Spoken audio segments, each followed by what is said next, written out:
ในวันที่ 19 มิถุนายน 2026 อยู่ที่ห้องว่าการนครหลวงวิจันทร์คณะประจำสภาประชาชนนครหลวงวิจันทร์ได้จัดกองประชุมปรึกษาหารือการจัดแผนการสร้างและปรับปรุงนิติกรรมใต้กฎหมาย5ปี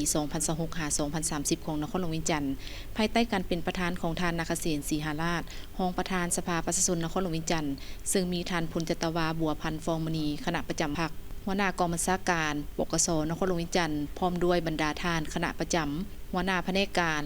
และห้องการอ้อมข้างนครหลวงวิจันทร์เข้าร่วม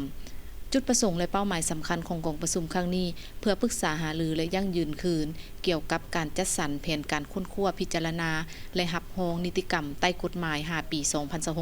2026-2030 ของสภาประชาชนนครหลวงวิจันทร์ตามการกำหนดไว้ในแต่ละปีของแผนการสร้างและปรับปรุงนิติกรรมของนครหลวงวิจันทร์และรับฟังการกาเกี่ยมความพร้อมในการดำเนินการสร้างและปรับปรุงนิติกรรมใต้กฎหมายของคณะกรรมการปกครองนครหลวงวิจันทร์ในนั้นแผนการจัดสรรนำเข้าพิจารณารับรองในแต่ละปีแม้นได้แบ่งออกเป็น5ระยะคือกองประชุมสมัยสามัญเทื่อที่2ของสภาประชาชนนครหลวงวิจันทร์สุดที่5ท้ายปี 2026พิจารณาและรับรองทั้งหมด5ฉบับสร้างใหม่3ฉบับปรับปรุง2ฉบับนิติกรรมสร้างใหม่ข้อตกลงว่าด้วยกองทุนช่วยเหลือฉุกเฉินองค์การกระแดงข้อตกลงว่าด้วยพันธะและความรับผิดชอบของเจ้าของกิจการโรงแรมรีสอร์ทเรือนพัก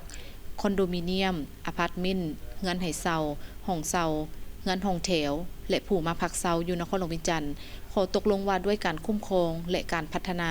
สถานที่จอดรถในตัวเมืองนครหลวงวิจันทร์นิติกรรมปรับปรุงระเบียบการสร้างตั้งบริษัทขนส่งขี้เหงื่อฉบับเลขที่0420ทับจนวข้อตกลงว่าด้วยการประเมินราคาที่ดินทั่วนครหลวงวิจันทร์ฉบับเลขที่142ทับจนวลงวันที่26กุมภาพันธ์2021นอกจากนี้กองประชุมสมัยสามัญประจำปี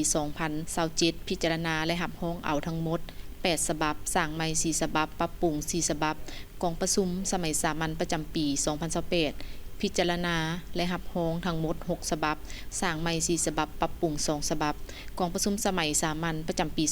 2029พิจารณาและรับรองทั้งหมด6ฉบับสร้างใหม่4ฉบับปรับปรุง2ฉบับและกองประชุมสมัยสามัญประจำปี